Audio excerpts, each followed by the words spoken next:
Que no hay nadie, no hay ninguna persona que pueda decir que no es consumidor. Básicamente lo que buscamos es estabilizar el sinalagma contractual que puede generarse entre el consumidor y el proveedor, ya que se suele suponer que el consumidor está en una situación más desfavorable que el que le provee los servicios, ¿no es cierto? Yo hoy realmente pongo en tela de juicio que haya una gran diferencia entre lo que es el proveedor y el consumidor. Por favor, ¿me puedes dar de baja de internet y no te daban de baja y te seguían cobrando y vos te ponían en el veraz y vos decís, ¿cómo salgo de acá? Hoy cualquier persona hace cualquier reclamo y va a ser acatado simplemente por ser un consumidor. Lex Café. Muy buenas a todos, ¿cómo están? Bienvenidos al Ex Café y hoy les traigo a la doctora Abdelnabe, posgrado en la Universidad Católica, abogada y nada más y nada menos que profesora en la Universidad del SEMA. ¿Cómo estás, Caro? Hola, Leandro, muchas gracias por la invitación. La verdad que para mí es un placer estar acá. Así que, bueno, nada, acá estoy para que empecemos a hablar un poquito. Genial, para todos los que estén escuchando el podcast, si tienen la oportunidad de ir a buscar un cafecito y unas galletitas, este es el momento, siéntense, acomódense, que en este momento van a poder deleitarse con las preguntas que le armamos junto a todos los alumnos del club. ¿Estás para arrancar? Por supuesto. La primera pregunta que te quería realizar es, ¿qué derechos básicos tienen los consumidores en Argentina cuando compran productos o servicios? Bueno, qué difícil, por decirlo de una manera. No, lo que a mí siempre me gusta empezar hablando de lo que es defensa del consumidor es que creo que es un tema jurídico que toca absolutamente a todos. ¿Por qué? Porque no hay nadie, no hay ninguna persona que pueda decir que no es consumidora. Y no solamente que no es consumidora, sino que además que no es consumidora asidua. O sea, desde que se levanta uno es consumidor. ¿Por qué? Por ejemplo, uno se levanta y prende la luz, está siendo consumidora. Uno va, se prepara un café, es consumidor. Y así todo hasta que se va a acostar. Así que es muy importante esto porque son la parte jurídica que más toca a todas las partes. Entonces, ¿qué derechos tiene cuando uno compra un bien o adquiere un servicio? Y básicamente lo mismo que cuando uno hace cualquier contrato. Y es obtener exactamente lo que uno adquirió o compró o contrató. Si esto no es así, se despliegan una serie de obligaciones por parte del proveedor. ¿A qué voy con esto? Uno cuando compra lo que vio, lo que fue ofertado y eso exactamente lo que te tienen que dar. Desde el mismo color, el mismo modelo, el mismo producto, todo, y hasta incluso, y esto es importante, no solamente el bien o el servicio en sí mismo, sino también la forma en que fue comercializado. Ejemplo, si uno no se adquiere un producto en 12 cuotas y después uno se da cuenta que en realidad le dieron el producto que uno quería, el color, el tamaño, el modelo, pero no se cumplieron con las 12 cuotas y ahí también hay un incumplimiento contractual. Y eso obliga al proveedor. Por eso es que, para redondear la pregunta, ¿qué es lo que uno tiene derecho como consumidor? A que se le dé exactamente lo que se ofertó, lo que uno adquirió, bajo las condiciones en las cuales se ofertó y adquirió. Buenísimo, Caro. Básicamente lo que buscamos es estabilizar el sinalagma contractual que puede generarse entre el consumidor y el proveedor, ya que se suele suponer que el consumidor está en una situación más desfavorable que el que le provee los servicios, ¿no es cierto? Bueno, ahí entraste en un tema un poco complicado. Es verdad que sí, que todo lo que es defensa del consumidor parte de una premisa que es tal cual la que vos dijiste, y es la diferencia que hay entre el proveedor, que es una persona que es un especialista en la materia, que tiene todo el conocimiento de lo que te está vendiendo, y el consumidor, que es una persona que no conoce, que no sabe, en principio, ¿no? Se presume eso, y que adquiere en esa desigualdad de condiciones. Ahora, yo hoy realmente pongo en tela de juicio que haya una gran diferencia entre lo que es el proveedor y el consumidor. Y mucho es gracias a las redes sociales y gracias a las ventajas que está empezando a tener el consumidor. Hoy el consumidor tiene una situación muy fuerte, o sea, si hay algo que no le gusta, lo publica inmediatamente y eso hace que incluso los proveedores puedan llegar a tener mucho miedo, y también la posibilidad de cambio que tiene hoy, gracias a toda la variedad de productos y ofertas que hay que tiene el consumidor, que lo hacen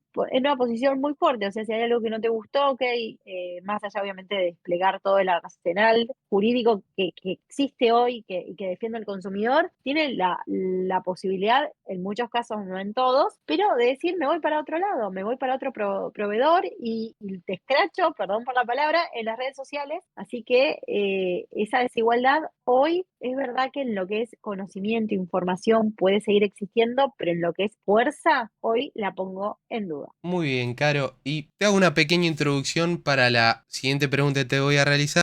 Y es que de repente uno cuando termina el colegio secundario, termina con 17, 18 años, uno no sabe los derechos, las obligaciones que pueda llegar a adquirir o que pueda oponer a terceros. ¿De qué manera el consumidor puede identificar si el producto que adquirió tiene un defecto y qué pasos le recomendás que siga para poder reclamar? Ay, sí, qué difícil. ¿A cuántas nos han entregado un producto? Y sobre todo, esto sí es importante, nos han hecho firmar en el momento que se entregaba o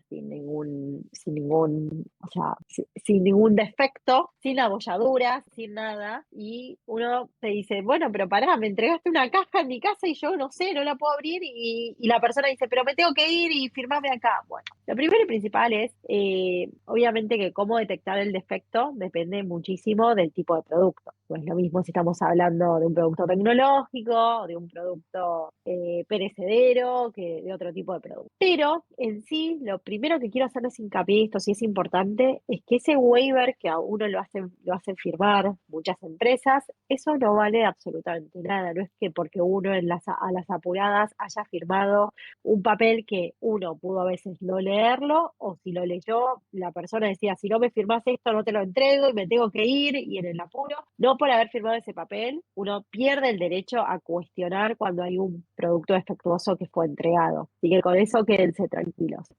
Bueno, ¿y cómo darse cuenta? Y la verdad es que la forma de darse cuenta es probando el producto. Si el producto tiene algún defecto detectado, se despliega lo que se llama la garantía legal. Esto es algo que existe en la ley y que se aplica a todos los productos, ya sean usados o nuevos, siempre y cuando sean productos no perecederos. ¿Y qué es esa garantía? Tenemos garantía de 6 meses para lo que son productos nuevos y una garantía de 3 meses para aquellos usados. Entonces, si uno ve un defecto, se tiene que comunicar con el proveedor y ahí se despliega toda la cadena de comercialización que garantiza esta garantía legal, y te tienen o que dar un producto nuevo o reparar, pero te tienen que entregar el producto en las condiciones aptas para que vos puedas usarlo conforme lo adquirís. Espectacular, Caro. Y ya que nos metimos en la garantía legal, ¿cómo podemos diferenciar la garantía que nos otorga la Ley de Defensa del Consumidor con la famosa garantía extendida? Mira, la garantía extendida, no me voy a meter demasiado, pero bueno, está muy cuestionada la garantía extendida. Pero dicho eso, son dos institutos distintos. ¿Por qué? Porque uno es la garantía legal, que esa es obligatoria y tiene que aplicarse a todos los productos, como recién lo dije, y son de 6 o 3 meses. La garantía extendida, justamente como un poco lo menciona la propia palabra o el propio nombre del instituto, es extendida. Entonces, es una garantía que uno contrata aparte, que puede ser brindada por el proveedor del producto o por un tercero, y lo que dice es, yo te voy a extender esa garantía legal por un plazo que puede ser 1 año más, 2 años, o lo que sea, o 3 o 5, o lo que sea. Es muy común, por ejemplo, cuando uno compra electrodomésticos, que uno dice, bueno, por ejemplo, me compré una heladera, yo sé que tengo la garantía legal de 6 meses, pero me dan una garantía extendida de 5 años. Entonces yo sé que si pasa algo, que por lo general funciona con ciertas exclusiones, obviamente, si yo voy y le pego con un palo a la heladera, la garantía no funciona, como tampoco funcionaría, obviamente, la garantía legal de 6 meses, por supuesto. Pero si, por ejemplo, por el uso normal de la heladera, no sé, el motor deja de funcionar, te la reparan o te entregan una heladera nueva. Y así es como funciona esta garantía extendida que extiende el plazo de la garantía legal, básicamente. Pero son dos institutos distintos. Uno tiene que ser contratado y el otro viene por default en la norma de defensa del consumidor. Espectacular, Caro. Y con respecto a eso, una línea de tiempo. Los 6 meses que usted mencionaba anteriormente. Supóngase que yo contrato la garantía extendida de 5 años a mi heladera, que no la golpeo con un palo, pero al año 5, al quinto año recién cumplido, se me rompe por sí misma. ¿Tengo 5 años y 6 meses o solo 5 años de la extendida? Bueno, ahí hay que ver cómo funciona esa garantía legal en el caso particular, perdón, la garantía extendida en el caso particular, cómo fueron la póliza, por decirlo de una manera, que se entregó. No es una póliza porque no es un seguro, pero es ese contrato que se entrega, pero yo si estoy del lado del consumidor, te lo defiendo y te digo, no, perdón, los 6 meses eran por ley que me los tenías que entregar, el resto es extendido. Pero bueno, hay que ver en sí el contrato, a ver qué es lo que dice, porque en principio no es que los contratos no son válidos entre las partes por simplemente existir un consumidor. Pero si pasa así, con ese exactamente tal cual lo que vos dijiste, yo lo pelearía y diría, bueno, los 6 meses me los tendrías que haber dado porque están en la ley. Así que nada, que ahí me lo tendrás que validar. Genial. Y de repente, cuando se presente ese problema, ¿qué organismos en Argentina se encargan de proteger los derechos de los consumidores? Y de repente, ¿cómo un ciudadano podría contactarlo? Bueno, mira, hay un arsenal de organismos que protegen al consumidor y que le brindan un montón de alternativas. Porque ¿cómo funciona Defensa del Consumidor? Defensa del Consumidor, y acá me pongo un poquito más técnica, no mucho, no se preocupen, y es lo que se denomina derecho común. Derecho común lo que significa es que es común a toda Argentina, pero que puede ser aplicado por las distintas jurisdicciones. O sea, como todos saben, Argentina está compuesta por provincias y por municipios. Entonces, eso lo que significa es que Defensa del Consumidor la aplica cada provincia y cada municipio. Y es común a toda Argentina, no es que lo va a aplicar la nación nada más. Pero Defensa del Consumidor es tan particular que incluso hay un organismo nacional. Entonces, ¿esto a qué nos lleva? A que uno puede ir por el COPREC, que es uno de los más conocidos, que es nacional. Y lo que tiene bueno el COPREC, que el COPREC sirve como conciliación previa. Entonces, si uno llama al proveedor a COPREC y no hay un arreglo, te emiten un acta y con esa acta uno puede iniciarle juicio al proveedor. Entonces, esto es buenísimo porque ya se agotó la instancia previa que para el que no sabe, en Argentina, en muchas jurisdicciones, para poder accionar contra otra persona, es necesario una mediación. ¿Por qué? Porque es para descomprimir los tribunales argentinos que están tan colapsados. Así que con eso ya tenés. COPREC es muy sencillo. Uno googlea COPREC y te aparece ya la página y los pasos a seguir para hacer el reclamo. Te haces un usuario que es muy sencillo, formas un mail, pones el reclamo, pones los documentos que sustenten ese reclamo si los tenés y ya te inician un proceso en el cual elegís vos a la conciliadora que querés y la fecha que te viene bien. Y se notifica al proveedor, ya directamente no tienes que hacer nada. Pero después tenés también otros sistemas. Por ejemplo, en la Ciudad Autónoma de Buenos Aires tenés a nivel ciudad lo que se llama la DGDIPC, que es lo mismo porque es gratuito, igual que el COPREC, es también vas a la municipalidad, por decirlo de una manera, y hay una conciliación, son muy rigurosos los de la DGDIPC, eso tengo que decirlo, ahí son muy, muy, muy rigurosos. Lo único que sí se diferencia es que no agota la instancia. Si no hay un acuerdo, lo que se hace es que va a lo que se denomina imputación, la posibilidad de sancionar al proveedor si es que efectivamente hubo un incumplimiento de la norma. Pero vos como ciudadano vas a tener que iniciar o una mediación o ver cómo haces para poder después acceder a poder hacerle juicio. Y lo mismo esto se replica en todas otras jurisdicciones. Por ejemplo, uno piensa en Santa Fe, bueno, te vas a los distintos municipios y uno puede ir ir con esta proximidad, que es lo que busca Defensa del Consumidor, que uno se pueda acercar a cada municipio y hacer el reclamo, y ese reclamo se le va a dar curso, se va a llamar al proveedor, y si el proveedor no va, en muchas situaciones se le aplica una multa, y lo que más probable pase es que si el proveedor no va o no hay un acuerdo, se analiza el caso y se lo sanciona. Esa multa no va para el consumidor, pero algo más calma también. Cuando uno siente que obraron mal con uno, saber que por lo menos lo sancionaron, un poco el alma la calma. Y tenés esa sensación que se hizo justicia. Exactamente. Bueno, Caro, ¿seguimos? Por supuesto, yo no estoy cansada, así que sí, por mí Genial. podemos seguir.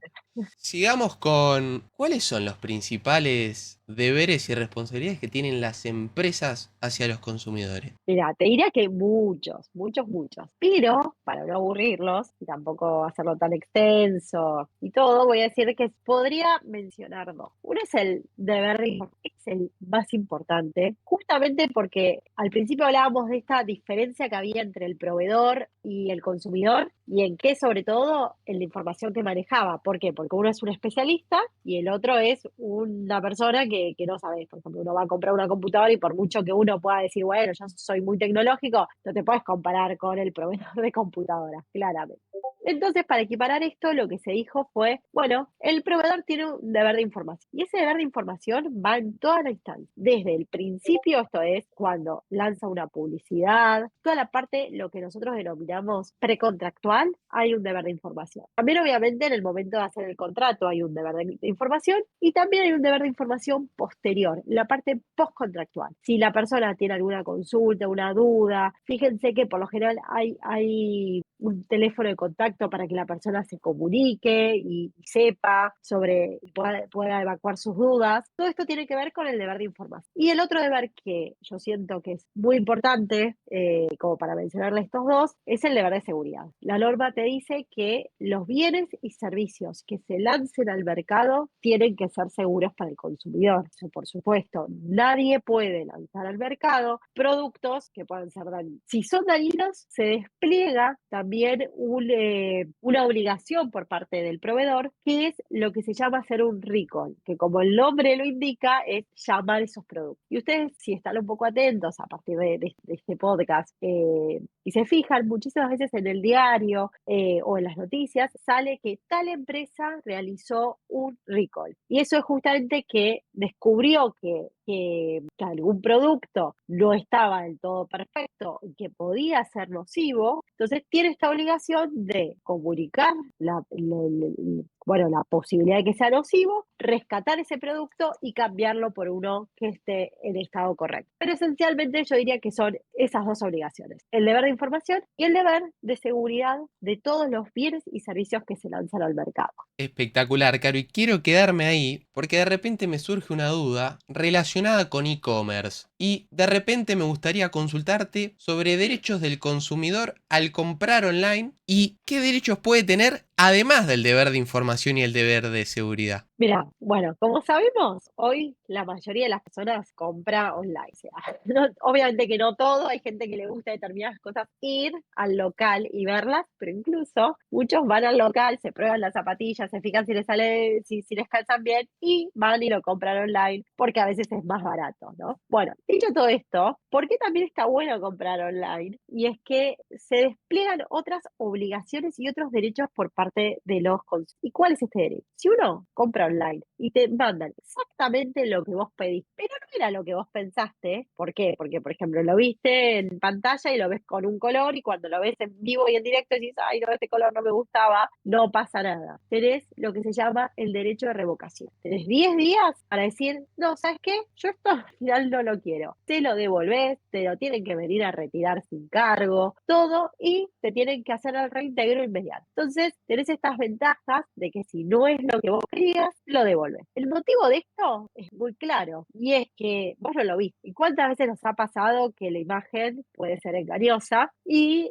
cuando lo ves no es lo que querías? Pero esto también tiene sus limitaciones, ¿no? La primera es que si vos hay algo que lo mandaste a hacer específicamente, lo que se llama hecho a medida, ahí no. Por ejemplo, no sé, si me ocurre, yo tengo este collarcito que no sé si se ve, pero este collarcito contrato tienen los nombres grabados. Entonces, bueno, esto ya está. Yo grabé los nombres, lo hice a medida y después no me gusta y me jorobo. No importa. Ahí ya no, porque lo que también se interpreta es que el proveedor ya eso no lo puede volver a colocar en el mercado. Otra de las cosas que tampoco se pueden devolver, y ustedes van a decir, ah, claro, suena lógico, es aquellos programas que uno descarga inmediatamente y los puede utilizar en el momento, porque si no lo descargas y después decís, ah, no, ¿sabes qué? Me arrepentí y ya lo tenés descargado, por supuesto que no. Y la tercera excepción es para aquellos, para aquellas cuestiones que son semanales o periódicas o de entrega diaria. Por ejemplo, el diario. Vos decís, bueno, entregame el diario todos los días. Te lo entregan un día, te lo entregan dos, después bueno, ejerces el derecho de revocación. Lo que haces es rescindir el contrato, porque el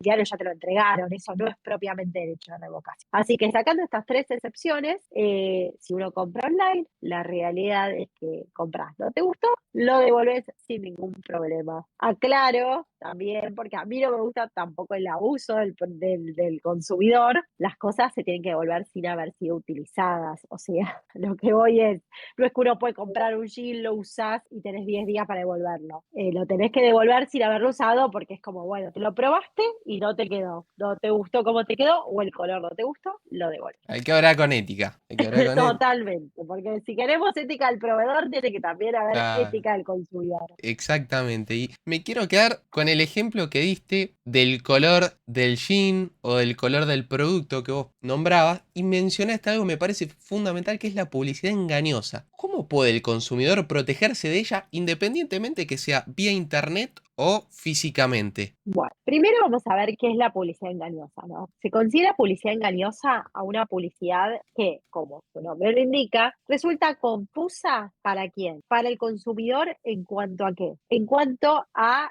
las características esenciales del bien o servicio. Si yo, por ejemplo, te estoy diciendo, esto es el mejor producto y después no es el mejor producto, ahí hay una publicidad engañosa. Pero bueno, también si yo te doy cualidades o cuestiones que no te estoy cumpliendo, por ejemplo, yo te digo, bueno, te vendo un termo y te digo, te va a durar 10 horas la bebida fría, y la bebida no dura 10 horas, eso es engañoso, porque yo te estoy garantizando algo que después es engañoso.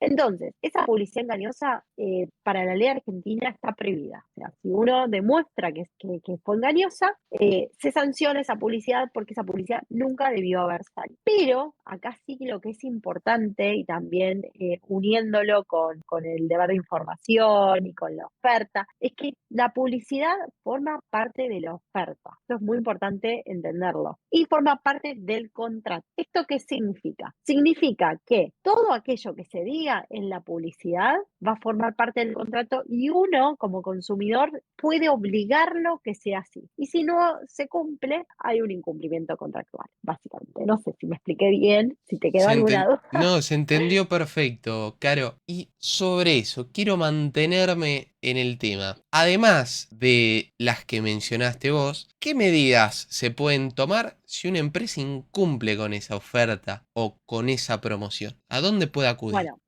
uno como consumidor puede hacer todos los reclamos que correspondan ante todos estos organismos que dijimos, municipales, provinciales y nacionales. Según yo lo que siempre recomiendo es donde esté la persona que haga el reclamo con la mayor cercanía posible porque es más fácil de controlarlo y todo. Aunque ahora, obviamente, por el tema del uso de Internet, eso facilitó que, por ejemplo, la gente pueda utilizar COPREC, que es todo online, si se quiere, ¿no? Y no tenga la necesidad de ir a la municipalidad. Pero considerando que también pueden haber personas como que no están tan acostumbradas, recordemos que el país es grande y que a veces uno lo centra todo en que es Buenos Aires, capital, pero hay muchas provincias que tienen habitantes que no están tan acostumbrados a lo que es Internet, entonces mi consejo siempre es dirigirse al lugar más cercano porque es lo que a uno lo puede facilitar mucho más hacer el reclamo y el seguimiento de ese reclamo. Pero bueno, podés hacer ese reclamo, ya sea a modo de denuncia o a modo de petición para que se obtenga algo. Y incluso se pueden hacer estas denuncias que, como dije, lo que se logra con la denuncia es que el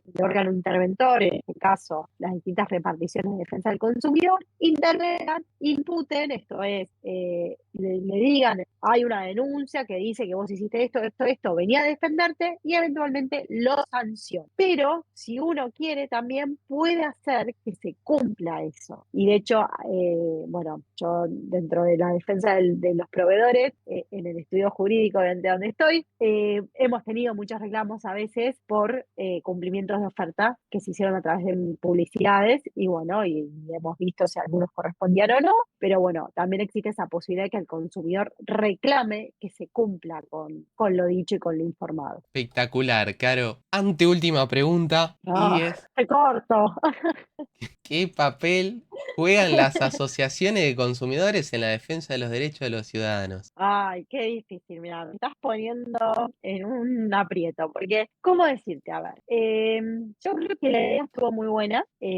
Voy a explicar un poquito qué son estas asociaciones de consumidores. Las asociaciones de consumidores son asociaciones que defienden a los consumidores. ¿Y cuál es la idea con esto? La idea con esto es que muchísimas veces hay reclamos y hay infracciones que no se sancionan ni se enteran las personas. ¿Por qué? Porque es tan ínfimo en particular el daño que nadie lo reclama. Voy a explicar un poquito. Pensemos en un banco que te cobra, le pone 100 pesos a cada cliente. La realidad es que uno por ahí llama y reclama y te dicen, no, esto corresponde a... Pero uno no va a hacer un juicio por 100 pesos, para nada. Ahora, la cantidad de clientes que tiene un banco, 100 pesos cada cliente, la verdad es que le hace un gran monto. Entonces, lo que se pensó fue, para evitar estas situaciones que queden sin sanción, vamos a poner unas asociaciones que se dediquen a controlar el mercado y a ver si hay incumplimientos y a reclamar por esos incumplimientos. ¿Qué ocurrió? En Argentina, desde mi opinión, no puede ser, no puede no llegar a ser la de todos, sino que es mi opinión, acá hubo un cierto abuso. ¿Por qué? Porque estas asociaciones de consumidores tienen lo que se llama legitimación per se, que lo que significa es que no tiene que haber ningún reclamo de ningún consumidor. Esto es diferente a Estados Unidos, donde en Estados Unidos para iniciar lo que se llama una acción de clase, porque es una clase, necesitas que haya una clase atrás, necesitas que haya consumidores atrás o representados. Acá no. Entonces, muchísimas veces lo que hacen estas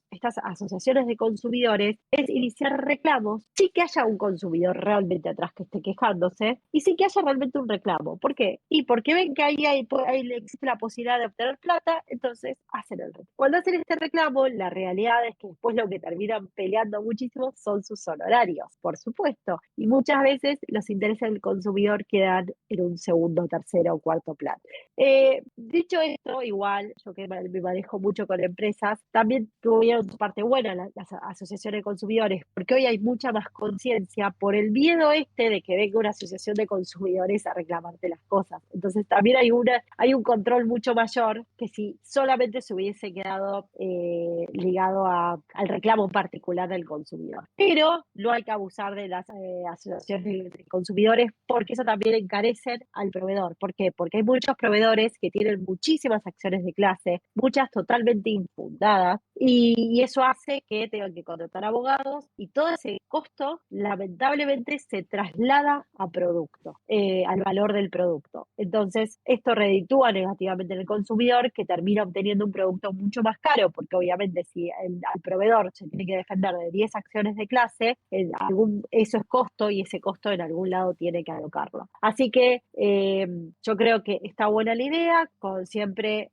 viendo lo que decías, Leandro, de la ética y de hacer las cosas con ética, siendo una asociación de consumidores, defender a los consumidores, no hacer reclamos superfluos y no pedir excesivos honorarios y velar por los derechos de los consumidores. Espectacular, Caro. Y para cerrar este podcast, que déjame decirte que me está encantando, yo lo miraría. Me gustaría consultarte qué pregunta te hubiera gustado que te haya hecho. Ay, Leandro, también me parece una situación ahora que la entré, es muy difícil, bueno, a ver, déjame pensar. Yo creo que capaz me gustaría que me preguntes cómo veo defensa del consumidor, la proyección de defensa del consumidor hacia futuro, cómo la veo. Si te parece, te la contesto. ¿Querés que te la Espectacular, conteste o era simplemente? espectacular. Bueno, ¿cómo veo defensa del consumidor a futuro? Me gustaría, que esto creo que en algunos momentos en clase lo hemos hablado, con esta dialéctica marxista que yo siempre menciono, que es la tesis, como la premisa con la que uno parte, la antítesis, que es todo lo contrario, y esa síntesis que se logra cuando las cosas se armonizan. Bueno, yo creo que en un primer momento en Argentina y en el mundo en sí, es cierto que era tal cual como lo que empezaste a decir al principio, y esta desigualdad enorme entre el proveedor y el consumidor. El consumidor veía que sus derechos eran avasallados y no encontraba un mecanismo para defenderse. Era el típico que uno llama y dice, por favor, ¿me puedes dar de baja de internet? Y no te daban de baja y te seguían cobrando y vos te ponían en el veraz y vos decís, ¿cómo salgo de acá? Esa situación provocó la antítesis, que es todo el arsenal con que contamos en defensa del consumidor. Que hoy cualquier persona hace cualquier reclamo y va a ser acatado simplemente por ser un consumidor.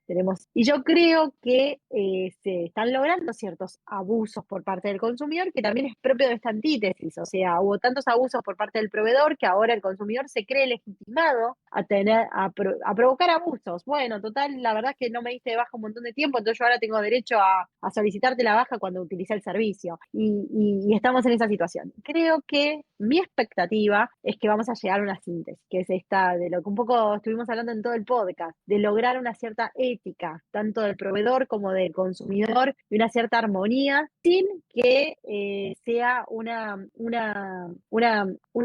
por decir una manera, que este esté por arriba y este por abajo, ni este por abajo y este por arriba, sino El realmente lograr sinalagma. una cierta igualdad. El sinalagma del que tanto hablaste y del que empezaste a decir. Así que eso es lo que yo veo como la proyección, logrando esta síntesis de defensa del consumidor. Espectacular, Caro. Muchas gracias por ser parte del podcast y espero que lo hayas pasado bien. Por supuesto, la verdad que la pasé muy bien, se me hizo súper corto y la verdad, Leandro, aprovecho de decirte que te felicito porque me encantan estos podcasts y por muchos más. Muchas gracias, Caro. Nos vemos. Nos vemos, hasta luego a todos.